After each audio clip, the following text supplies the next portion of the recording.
Magandang umaga all! Mga may init na balita, mga isyong napapanahon. Mga up-to-date ang kaganapan sa loob at labas ng bansa. Ihahatid namin sa inyo. Ito ang Mabilis lang to!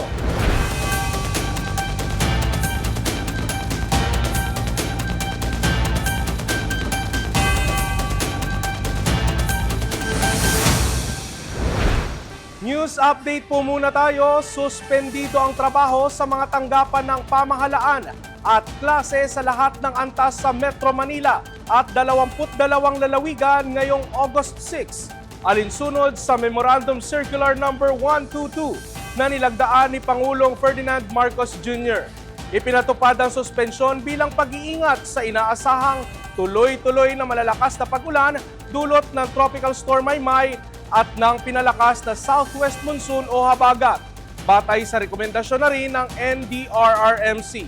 Kabilang sa mga lugar na sakop ng suspensyon ang National Capital Region, Ilocos Norte, Ilocos Sur, La Union, Pangasinan, Abra, Apayao, Kalinga, Mountain Province, Ifugao, Benguet, Nueva Vizcaya, Zambales, Tarlac, Nueva Ecija, Pampanga, gayon din ang lalawigan ng Bulacan, Bataan, Rizal, Cavite, Batangas, Laguna at Occidental Mindoro. Nilinaw ng Malacanang na magpapatuloy ang operasyon ng mga ahensya ng gobyerno na naghahatid ng mga pangunahing serbisyo, kabilang ang health services, disaster preparedness response at iba pang mahalagang serbisyo upang matiyak ang tuloy-tuloy na pagtugon sa pangangailangan ng publiko. Nagbabala ang pag-asa sa publiko na magpapatuloy ang malalakas na pag-ulan hanggang sa katapusan ng linggo dahil sa pinalakas na habagat na hinihila ng Bagyong Dolphin habang tuluyan namang humihina at nalulusaw ang Bagyong Maymay. Ayon sa pag-asa, mamayang hapon o gabi ay posible maging low pressure area na lamang ang Bagyong Maymay. Pero asahan pa rin ang buhos ng ulan sa Occidental Mindoro, Antique, Cavite, Batangas, Bataan, Zambales, Pangasinan, Benguet, La Union at ilang bahagi ng Ilocos Region. Pagsapit ng Sabado, August 8, inaasahang lalawak pa ang mga lugar na makakaranas ng matinding pag-ulan habang mas lumalapit ang Bagyong Dolphin sa bansa. Bukod sa malalakas na pag-ulan, inaasahan ding makakaranas ng pabugso-bugsong hangin at makulimlim na panahon na may kalat-kalat na pag-ulan, pagkidlat at pagkulog ang malaking bahagi ng Luzon. Samantala, nananatiling nakataas ang gale warning sa kanlurang baybayin ng Ilocos Norte, Ilocos Sur, La Union at Pangasinan, kung saan maaaring umabot sa 5 metro ang taas ng alon. Dahil dito, mahigpit na pinapayuhan ang mga maliliit na sasakyang pandagat na huwag munang pumalaot. Ngunit sa ngayon, may wind signal number 2 pa rin po tayo dahil tropical storm category pa rin po ito sa may areas ng Ilocos Norte, northern and central portions ng Ilocos Sur, western portion ng Apayao, sa Abra, western portions din ng Kalinga, and sa may mountain province. So hanggang 88 kilometers per hour na mga bugso ng hangin po yung kanilang mararanasan dyan ngayong araw. Dahil sa pag-ulan, nagsagawa ng preemptive evacuation at monitoring sa mga barangay evacuation center ang Vigan City, habang nananatiling nasa ilalim ng Tropical Cyclone Wind Signal number 2 ang lalawigan ng Ilocos Sur, dulot ng Bagyong Maymay.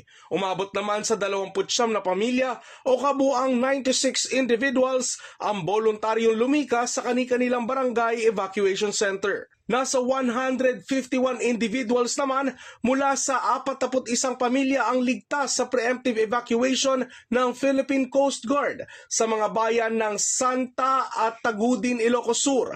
Nagpaabot din ng tulong ang Provincial Government of La Union ng 150 food packs sa mga naka-duty na responders upang matiyak na maayos ang kalagayan ng emergency team at maipagpatuloy ang serbisyo.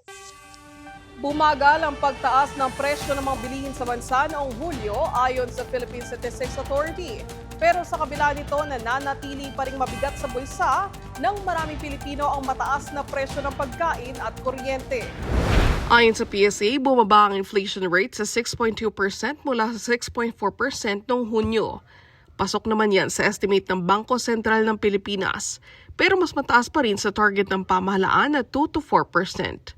Sa kabuuan, umabot sa 5% ang average inflation ng bansa sa unang 7 buwan ng taon. Ang nag-ambag sa mas mababang antas ng inflation ng transport ay ang mas mabagal na pagtaas ng presyo ng mga sumusunod. gasolina na may 34.1% inflation rate, at other passenger transport by road na may 5.3% inflation rate gaya ng pamasahe sa tricycle. Bumaba rin ang core inflation o ang pagtaas ng presyo kapag hindi kasama ang pagkain at enerhiya mula 4.4% sa 4.2%. Nananatiling pinakamalaking nagtutulak sa inflation ng mga pagkain at inumin, gastos sa bahay, kuryente at transportasyon. Hindi rin bumaba ang food inflation. Isa sa mga dahilan dito ang mabilis sa pagtaas ng presyo ng bigas na pinakaramdam ng mga pinakamahihirap na pamilya sa bansa. On the other hand, doon naman sa bottom 30% income household, ito ay nasa 17.8%, about 18%. So parang doble ang weight. And napansin natin na yung bigas, particularly yung regular milled rice, ito yung kinukonsumo ng ating bottom 30% income household. Ito talaga yung tumaas siya.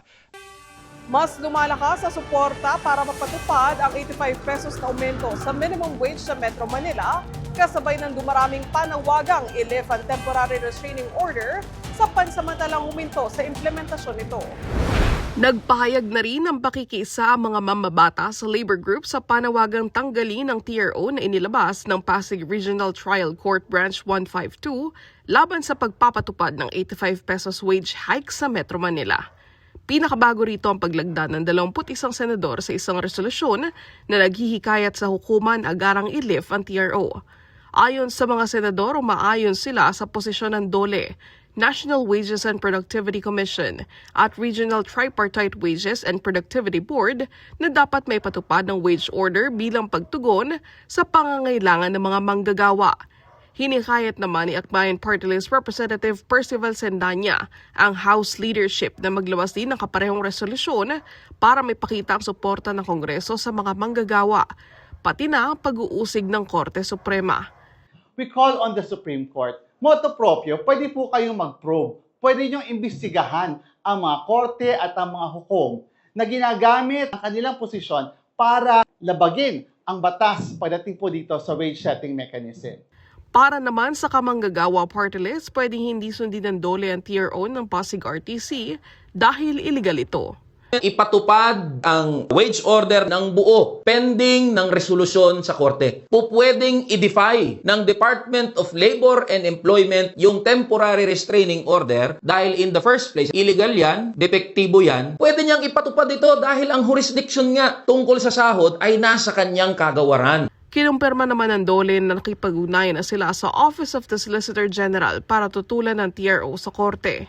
Sinasabi namin, ipakita sa korte na ang ginawa nila ay labag sa batas ng Article 126 at saka 123 sa Labor Code. Ano yan para ma-lift ang TRO at matuloy-tuloy yung pag-enjoy ng mga manggagawa. Samantala, naghain ng Trade Union Congress of the Philippines o TUCP ng urgent motion to intervene sa Navotas Regional Trial Court para hilingin na ibasura ang pinakabagong petisyon laban sa minimum wage hike sa Metro Manila. Inihain ng Alliance of Philippines Fishing Federations Inc. ang naturang petisyon. Sa sports balita, sa billiards, isang panalo na lang ang kailangan ni Cheska The Flash Centeno para makuha ang titulo sa Women's 10-Ball World Championship sa Rome, Italy. Na-sweep ni Centeno ang Q artist ng South Korea na si So So-ah sa semifinals. Dinomina nito si So sa 3 sets, 4-0, 4-3, 4-3 para umabante sa finals ng torneo. Kung makukuha ni The Flash ang kampyonato, isa na namang kasaysayan ang iguguhit nito bilang unang Q artist na nanalo ng back-to-back title at unang makakakuha ng kampyonato na 3-peat. Kamakailan lang ay nakuha ni Centeno ang 2026 Women's World 8-Ball Championship na inalay niya sa kanyang pumanaw na ina. Susunod, highlight sa Day 13 ng impeachment trial ni Vice President Sara Duterte. Ating balikan. At target date sa kauna-unahang sounding rocket launch ng bansa, alamin. Yan at iba pa sa pagbabalik ng Mabilis Lang To.